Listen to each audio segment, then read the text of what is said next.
dañuy daal jëli léegi suñu public bi la di actualité politique.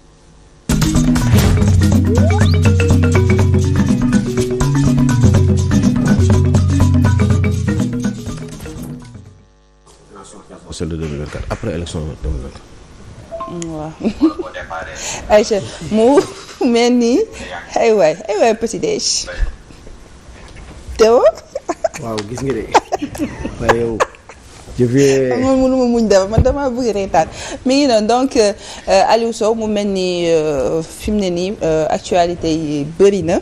dañ koy daal di commencer ak point bi njëkk bi nga xam te moom nga bëgg a aborder muy lan la Sénégal. non déjà soxla. bon très rapidement. le procès de Sonko c'est le verdict délibéré procès bi ce sera certainement le suba la non suba le 14. waaw jeudi lañ wax suba incha allah suba jeudi donc 14. Juste rappeler aux Sénégalais que mbiri procès bi déroulé wu na. comme ça a été demandé par la Cour suprême. Tribunal instance Dakar démb juge yi ak ses assesseurs daje nañu avocats yi taxaw nañu d'une partie et de l'autre. ku nekk joxe na sa xalaat. une quarantaine d'avocats intervenir nañu. et ben le délibéré. dina am suba. ñu bari nag nee nañu ana lu tax justement juge bi décidé wul tout de suite et immédiatement après. loolu moo jaaxal ñu bari sax. waaw bon am ñoo xam ne nee nañu mënoon décider tout de suite mais am na ñoo xam ne nee nañu le juge n'est pas tenu de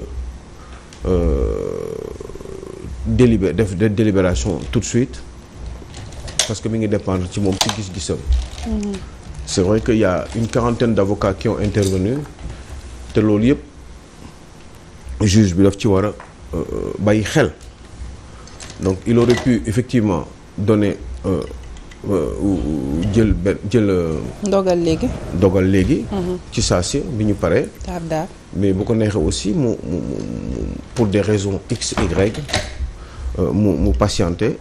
parce que tout simplement dafa war a tenir compte. justement de tout ce qui a été dit justement ci biir procès boobu. sachant que lu toll ni encore une fois une quarantaine d'avocats. intervenir nañu. dégg nga maam ci mbir moomee. donc bon voilà maintenant li mu def wàññiwul dara li mu def sax xëy na des fois moo gën parce que vaut mieux des fois jël temps réfléchir et ne pas justement jox des décisions ou une décision en catimini comme ça sachant que encore une fois il y a beaucoup d'avocats qui ont intervenu te loolu dafa jaar di bàyyi xel te du décision mun naa c'est en train de me distraire s'il vous plaît. Aïcha mais menace provocation il faut la comprendre. Ce serait bien justement. xëccoo bi bëri woon na ci côté état bi gis nañu seen ay avocats ñëwoon nañu waaye itam ci côté Ousmane Sonko itam avocats yi. voilà ñëwoon nañu taxaw bu baax a baax boobu le procès. bon am ñoo xam ne nañ daal il fallait juge bi ndax lu tax décider wul tout de suite et cetera mais bon il n'est pas tenu de le faire déjà tout de suite ba pare moom am na délai de temps bu koy permettre effectivement il aurait pu le faire tout de suite mais am na délai de temps bu koy permettre effectivement. suspense mu jël temps mu def li mu war a def. donc demain ça sera un jeudi verdict. jeudi nañ def verdict bi te verdict boobu dafa doon loo xam ne dafay jouer beaucoup sur l'avenir de Ousmane Sonko surtout par rapport à ces élections présidentielles là même bu fekkee ni am na encore possibilité de se pourvoir encore donc en cassation. Est-ce qu'on peut s'attendre à ce que quand même ñu bàyyi Ousmane Sonko mu bokk ci élection présidentielle parce que ñu bëri jàpp nañ ni loolu mooy li jaadu. parce que objectif bi mooy rendre justement donc Ousmane Sonko ses fiches de parrainage. te pour loolu il faut ñu delluwaat ko ci fichier électoral bi. problème bi nag mooy fichier électoral boobu mooy histoire bi mooy coow li ci loolu la ñu war a décider rappeler juste que ni le juge de Ziguinchor Sabassi Faye moom ci décision am ordonnance bi dafa expliquer ni dafa wax ne dañu war a delloo ci en un mot Ousmane Sonko ci fichier électoral bi parce que niñ ko ci génnee jaarul yoon loolu la waxoon Cour suprême ñëw ne ab agent judiciaire de l'État def dégg nga maam recours au niveau de la Cour suprême Cour suprême bi ñëw nee na moom ni ñu defee procès bi baaxul, sachant que ni Cour suprême du juger sur les faits ay ni mu demee loolu waxtaanu tribunal la après juge bi décider avec ses assesseurs waaye Cour suprême moom du décider ci loolu moom li muy xool rek mooy ndax mbir yi jaar na yoon waaye Cour suprême dafa gis ni mbir mi jaarul yoon ci façon procès bi ni mu déroulé woo et que dafa conseiller dafa exiger pour ñu def tëggaat procès bi ci yeneen i anam yoo xam ne dafa méngoog ak gis-gisam moom Cour suprême bi nga xam ne moom mooy autorité supérieure par rapport au tribunal d'instance. Léegi voilà maintenant loolu lañ doon def démb nag ba mu à peu près jaar yoon parce que apparemment ku nekk li nga war a def nga ko défense bi défendre na partie civile bi défendre na wax nañu li ñu war a wax eh ben juge bi moo war a décider tenant compte de tout ce qui a été dit par justement cette quarantaine d'avocats di espérer ni cette fois-ci mbir yi dina jaar yoon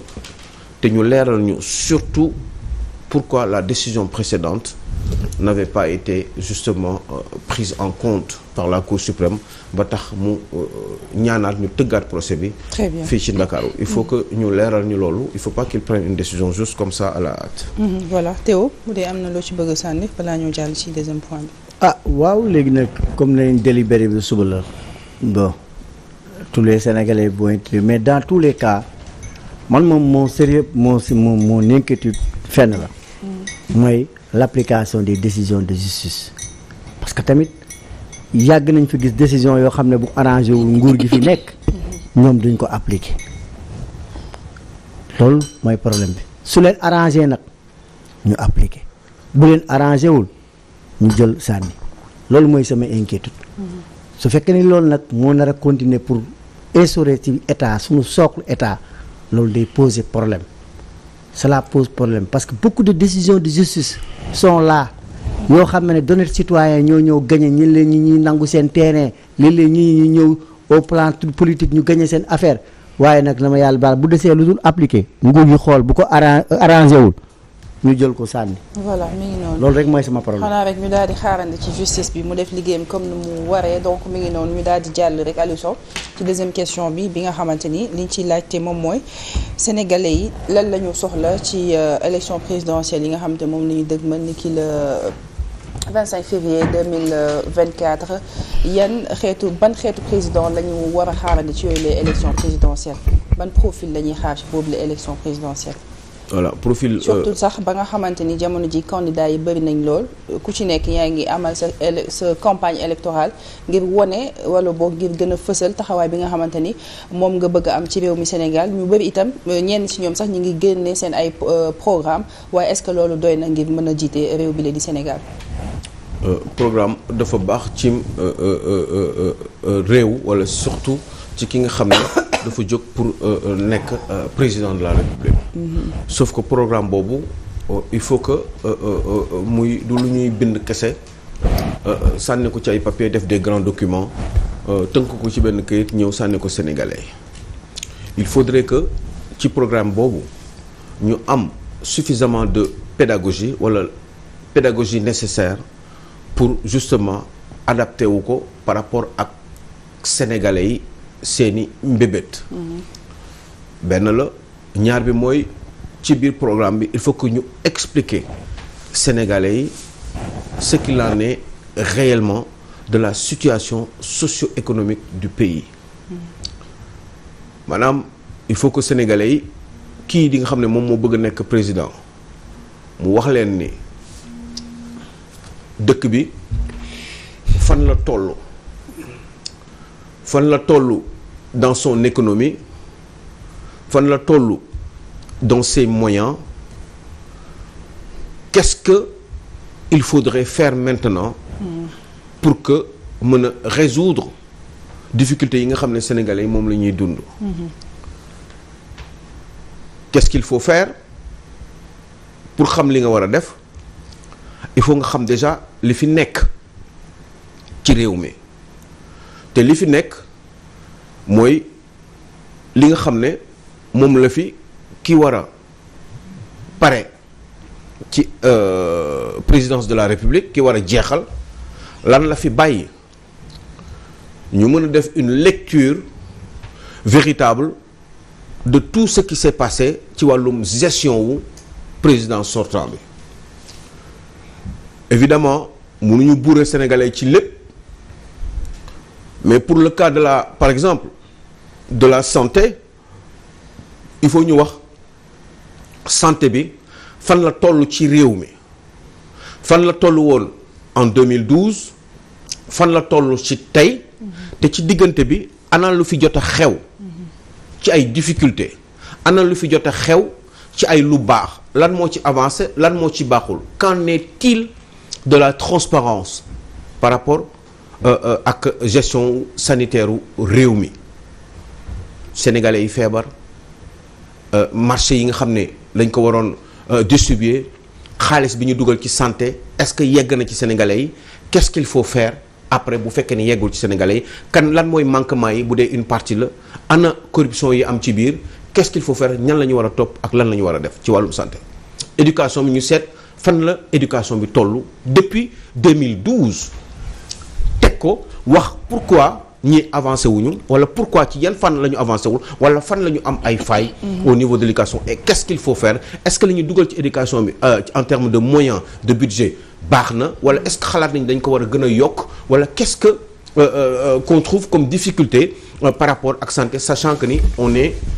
dans des pays à revenu intermédiaire maanaam des pays en voie de développement c'est-à-dire que ñun bari lewuñu dañuy nekk di wër ay moyens pour defar suñu réew maanaam moyens yi une partie ci biir kër gi lañ koy jëlee ci biir réew mi une autre partie dañ koy dem lebi est-ce que fi ñu ko war a dugal sax Aliou Sow dafa takku lool jamono ji te ku nekk xam na ni Sénégal problème yi ñuy jànkonteel dafa bëri man question bi ma la bëgg laaj moom mooy est-ce que jàpp nga ni problème yi ñi nekk di jànkonteel muy ci côté éducation bi muy ci côté santé bi muy ci côté transport muy ci côté dund bi surtout est-ce que jàpp nga dina yomb pour ñu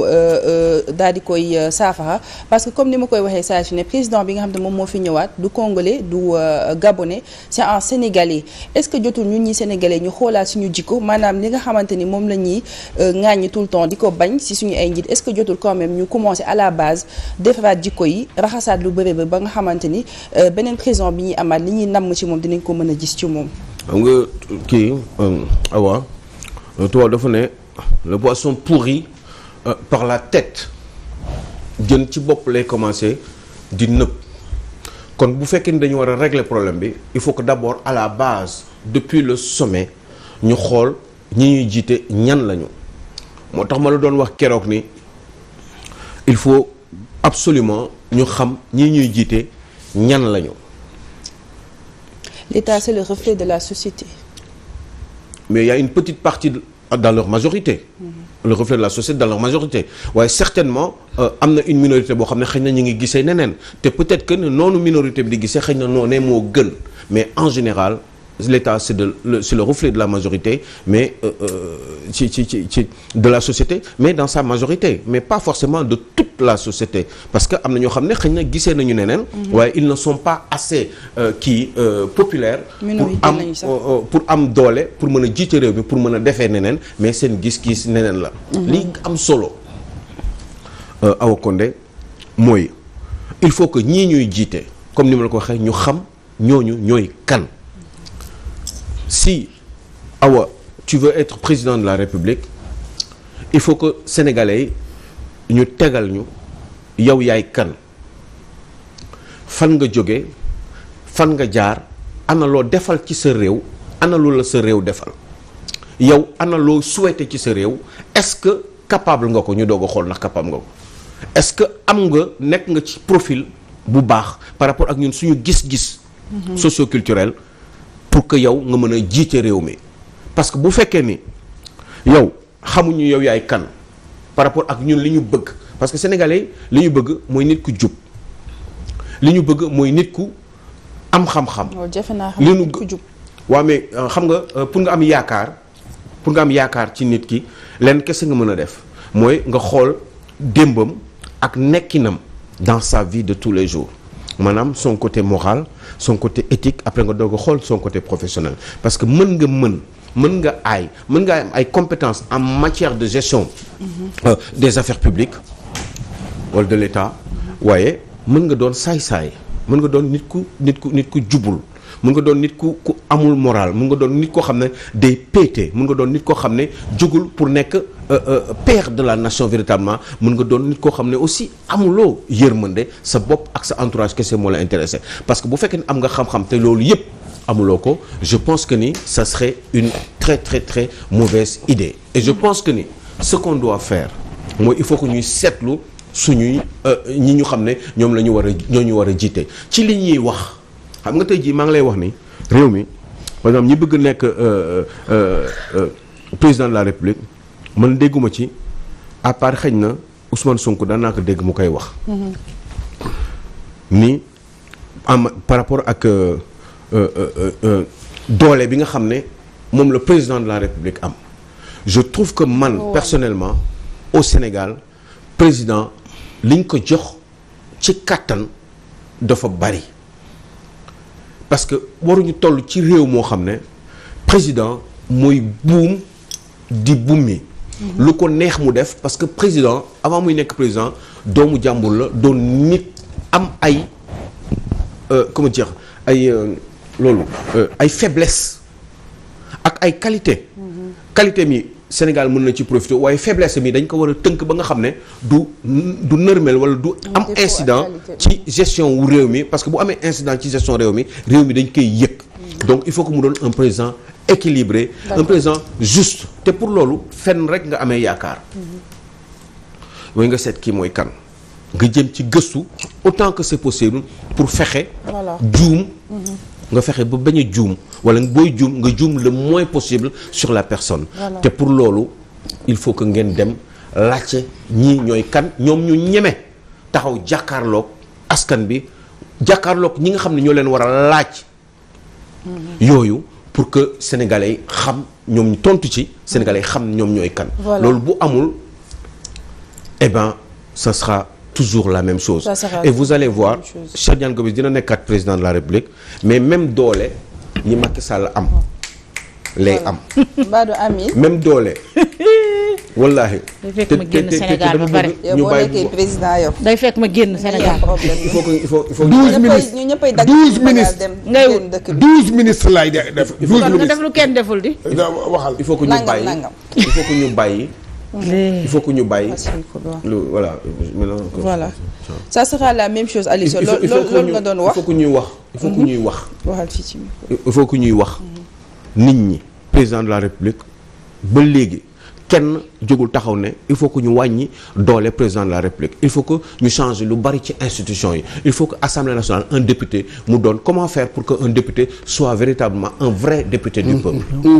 ban façon député la ñu war a am est-ce que dañu war a am député Macky Sall wala député Khalifa Sall wala député Ousmane Sonko est-ce que waruñu am tout simplement un député du peuple et comment on doit faire pour avoir un député du peuple loolu sujet boo xam ne dañ si war a toog di waxtaan est-ce que président bi di ñëw parce que président bi di ñëw li muy njëkk def bu gagné. mooy dafay fexe ba amaat majorité comme façon bi muy amee majorité nii. tout le temps yaa ngi xool privilège yi nga war a majorité boobu tamit ñoom tam ils seront le bu fekkee ne am na ko député yooyu ils seront les députés du président de la République. voilà Aliou Sow et ils feront ce qu'ils veulent léegi. est-ce que mën nañ changer mbir mi léegi ñu waxtaan ci président boobu nee na man su ma nekk président de la République li may njëkk def mooy balaa ñoo def ay élections assemblée nationale bi laa fi bàyyi waaye balaa ñoo def ay élections assemblée nationale bi laa fi bàyyi ñu gérer li ñu war a gérer. changer institution yi changer le type de scrutin maanaam ni ñuy falee député yi man président de la République bu ñu changer ni ñuy falee député yi ba pare man damay wàññi sama doole parce que gëm naa ni am na ay responsabilités ak ay postes yoo xam ne dootuma ko décider ci man kenn ay décisions yoo xam ne bu fekkee ni dafay relever de haute importance par rapport au pays par rapport à l'avenir du pays dañ ko war a partager ak l'Assemblée nationale voilà te Assemblée nationale boobu mu bañ a doon Assemblée nationale bii nekk fii mais beneen façon Assemblée nationale boo xam ne beneen falin mooy am ci député yooyu di ñëw sinon député yooyu di ñëw ils seront toujours ce sera toujours la même chose et vous allez voir te jàpp leen ko bu baax li mu leen di wax vous aurez toujours le même comportement les mêmes habitudes. L'histoire va se répéter. L'histoire va se répéter. Très bien. Sauf que ñi nekkoon ci opposition bi nekk peut-être ci nguur gi. ñooy nekk ci pouvoir ñi nekkoon ci pouvoir ñooy nekk ci opposition bi. et ñoom dañuy kaas loo xam ne dégg nga ñoom bi ñu nekkee ci nguur gi. dañ ko daan def. ayca Théo ñu bàyyi la nga daal ci àddu. xam nga y a un célèbre penseur africain Djibril Tamsir Niane qui dit l'avenir sort du passé et un l'adage dit que dis-moi d'où tu viens je te dirai qui tu es. donc bu fekkee ne yow moom comme li Aliou wax dañu tàmmale nga gis ngi nekkoon par exemple sa koñ nga yore ASC wala nga yore amicale des étudiants nga détourné xaalis ñëpp gis ko teg ci seen bët ñu ne kat duñ la yóbbu yoon nga xëy suba am poste de responsabilité nga commencé woon ni nga doon def moom ngay def da ngay détourné. da ngay détourné tàmm nga kenn mësul a inquiété nga ñam naa neex na damay continuer du ma bàyyi. te loolu nag la Aliou di attiré te je crois que loolu dañ si war a veiller mooy loxo yu set parce que tamit dafa yomb trop ñu ngi nii suñu Covid bi ba léegi xamuñu yëf yi lu muy nuróol ba léegi ñun ñëpp kaas nañ ko ba restez chez vous artisan liggéeyul kenn liggéeyul ñu tëj ñun ñëpp kenn mënul liggéey anamu quelques personnes ñëw bénéficié wu ñu ne acca ba léegi waxatuñ ci Covid bi ba léegi waxatuñ ci tey man j'aurais bien aimé que le candidat Amadou Ba m'explique leur coalition ñu expliquer lu leer ci Covid bi ak les sanctions à prendre parce que ba léegi dikk def na kii mais léegi lii des anamu pour la justice parce que ça c'est l'argent du contribuable boo joxe yow ma joxe ñun ñëpp la ñoo cotiser waaye xaalis boobu anamu léegi dafa war a furaas nii ñu noppi ñu dem élection. suñ ko demee ma xam ne loolu c'est un manque de respect notoire aux Sénégalais. est-ce que tamit jotul gisoo leen dafa jot ñu génnee maanaam ci gouvernement bi di génnee ay goro ay rakku jabar magu jabar maanaam di leen génnee ci li nga xam te moom mooy doxalin parce que tout le temps dafay indi problème parce que tey ji kooku mooy def naka sudu noonu mais doo ko ñemee wax dara parce que dafa bokk ci yow est-ce que jotul quand même ñu réglementé yëf yi def ko yëfu professionnel daal. foofu la problème bi nekk doo ko ñemee wax dara parce que dafa bokk ci yow da nga ko war a ñeme wax dara surtout parce que dafa bokk ci yow da nga ko war a ñeme wax dara. donc il faut que mu am une révolution des mentalités que yow dëggu nga wala jub nga jub boo xam ne même sa ki nga bokkal sa deret bu defee faute au nom de l'État da nga ko war a sanctionner comme ni nga mënoon sanctionner keneen parce que déggin bi sax rek ñu ne kii du ma ko def dara parce que dafa bokk ak man kële dinaa ko def dara parce que je suis beaucoup plus à l'aise pour def ko dara parce que du ma am benn sentiment de pitié par rapport ak moom loolu moo dul yoon quand on gère des affaires publiques on ne doit pas avoir de pitié par rapport ak parce que ki nga xam ne dafa yàq loo xam ne ça relève de l'intérêt général kooku mu doon ci yow bokk ci yow wala mu bañ a bokk ci yow kooku warul am yërmande ci moom une chose est sûre Awa c'est que yaa ngi ne est-ce que jotul ñuy génnee ñu bañ a def affaire u famille loolu bu ñu ko defee aussi yaa ngi def ségrégation yaa ngi def discrimination parce que Awa mënoo nekk présidente de la République du Sénégal yaa ngi dégg parce que yàlla yow la ko def say njaboot sa oncle say cousin nga am ci koo xam ne xëy na dafa xarañ am lu mu mën Awa nga ne man président de la République kii mën na de amoon na lu bari lu mu mënal sama réew waaye man duma ko jël parce que sama mbokk la. mais boo gisee ni depuis président bi ñu fi nekkee ba tey ñi ko fi jot a def yëpp après problème moo ci toppaat. Abdou Diouf jëloon na. Karim Wade cousin waaw. gis ngeen li ko ci topp tu vois. Macky Sall gis nañu li ko ci topp Aliou Sall ak li nga xam te moom mooy wàllum Mansour Faye est-ce que tamit jotul ñu génnee ci wàllum famille mooy tax tout le temps problème yi xam nga Awa est-ce que c'est de ma faute c'est juste mon avis waaw non waaw ñuy waxtaan rek mais est-ce que c'est de ma faute bu fekkee ne mon oncle est président de la République si man j'ai des compétences et j'ai envie de faire quelque chose pour mon pays am xalaat ne war naa mën a defal dara sama réew ñu ne ma doo ko def parce que sa oncle mooy président de la République est-ce que gisoo discrimination boobu on va t'écarter yow dootoo doon citoyen boo xam ne am nga droit bokk ci nga am compétence am yow nga doon citoyen yow léegi nee nañ la yow dañ lay écarter quoi parce que juste yow am nga malchance wala chance que ni sa oncle wala sa cousin nekk président de la République xëy na sax yow sa cousin boobu wala sa oncle boobu nekk président de la République xëy na sax yaa ko ëpp compétence président de la République bu doon compétence kese kon xaw ma kan la ñuy fal parce que yenn saa yi nga gis président boo xam ne ce n'est pas parce que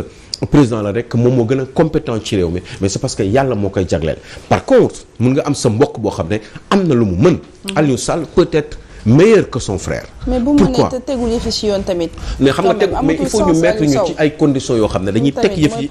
non à la base dégg nga xam dama ne à la base il faut que ñu teg loo xam ne daf lay wóor ne yow bu sa frère defee dara yow doo ko mënal dara pour défendre ko nañu teg loolu ba pare bu ñu ko tegee ba mu leer naññ kenn dootu ci mën ci dara parce que teg nañu ay barrières institutionnelles yoo xam ne sa frère yow sa bopp doo ko mën a sauver te pour loolu il faut que d'abord ñu commencer par président de la République du Sénégal mu am doole bi nga xam ne daf ko yor ñu wàññil ko ba nga xam ne waxuñu dañuy wàññi lépp waaw mais ñu wàññi doole ba nga xam ne yenn saa yi du mën def lu ko neex te loolu il faut que ñu commencer d'abord par une chose mooy procéder à une séparation rigide des pouvoirs waxuñu séparation nii rek des pouvoirs man mënuma gëm ni président de la République war na am un link direct avec le conseil par exemple le ministère la justice du pays le pouvoir judiciaire tout simplement man pour man dañu war a def en sorte que ni am na yoo xam ne président bu ko bëggee def pour ses propres intérêts ci wàllum justice du ko def parce que mën na nekk il suffit juste nga teg jalon yi loolu loo xam ne ay juristes yi war nañ ci mën a waxtaan am naa ci ay idées mais ce n'est pas le sujet mais loolu war na mën a nekk ba nga xam ne loolu dootoo mën a def lu ko neex xam nga dëkk boo xam ne un président de la République dañu naan bu ñu demee bay xalaat ni rek diw moo tëj diw parce que diw président la vraiment man mënuma xalaat dëkk boo xam ne Abdoulaye Wade dafa taxaw ne Idrissa Seck dinaa ko bàyyi parce que finalement gis naa ni deful dara wax boobu ba léegi ça fait quelques années une quinzaine d'années ou yooyu ou j'en sais rien 14 ans mais wax boobu sénégalais loolu choqué wu leen il s'agit d'un président de la République qui le dit nee na moom de bàyyi na Idrissa Seck parce que en fin de compte dafa gis ni Idrissa Seck deful dara mais président mooy wax loolu un patron de l'exécutif ana justice bi dans l'histoire président bi mooy bàyyi mooy téye wala justice mooy bàyyi mooy téye en ce moment-là il faudrait qu'on sache faire la différence bu ñu demee ba ñu toll naan président ok am na droit de grâce am na facilité pour actionner benn espèce u amnistie jaarale ko ci assemblée nationale mais am na yenn dossiers yu mu teg mais oui pour bañ xëy na fitna am te pourtant am na yeneen dossiers yu ñu doon xaar sax xëy na mais il faut que ñu toll ci benn niveau boo xam ne dootu ci mën a di teg sa conc ci dossier mais loolu defar institution bi la ba nga xam ne daf lay wóor ni yow miy ñëw di ko ñaan sax yow miy ñëw di ko ñaan pour muy teg concam wala mu bañ a teg concam yow doo ko mën a ñaan parce que da ngay xam ni jarul nga koy def parce que mënu ci dara waaye boo ñëw di ko ñaan c'est parce que da nga xalaat ni mën na ci dara léegi nag il faut que ñu def en sorte que président bi dootu ci mën a ci dara te pour loolu il faut que ñu xoolaat les institutions de ce pays te loolu awa buñ ko deful je vous assure indi leen fi président bu gën a baax président nit la te nit wóorul man ci sama bopp wóoluwuma sama bopp souvent parce que une fois que je suis président de la République si mon fils ou ma fille fait une connerie man je pense que ni boo sàgganee su ma ci mënee dara dinaa fexe ba mbir yi bañ a metti ci moom te ce n'est pas normal parce que boobu fekk na ni man sama doom mérité wul mbir yi di bañ a metti ci moom parce que da ngay def comme si du sa doom parce que tout simplement nekkoo fi pour moom da nga fi nekk pour le peuple sénégalais donte yow yaa ko jóg voilà mi ngi noonu Aliou Sow merci beaucoup amoon na solo ñu jaajëfal la jox la dig daje lundi incha allah amoon na solo ci kattanu yàlla eh ben je suis content très fier j'espère que j'ai bien travaillé voilà comme d'habitude merci beaucoup yal leen yàlla sàmm kontaan naa amiin yaa rabbi kontaan naa voilà nuyul ma sama Serigne Darou Amar sama baay ju baax jooju doon waaw sëñ Darou Amar un monsieur extrêmement intelligent qui a beaucoup d'expérience ku bari xam-xam ci réew mi c'est le papu Cheikh Amar la rakku papu Cheikh Amar la c'est un monsieur qui m'a beaucoup appris et qui me fait connaître beaucoup de choses notamment ci agriculture sénégalaise un monsieur extrêmement expérimenté tonton Darou maa ngi lay sant di la gërëm pour li nga def ci man yàlla na la yàlla sàmm yow Amar Diké comme on dit voilà ñu ngi koy nuyu baax di ko ziar donc mi ngi noonu mu mel ni bu baaxee dañuy daal jël léegi-léegi suñu xëy bi di sport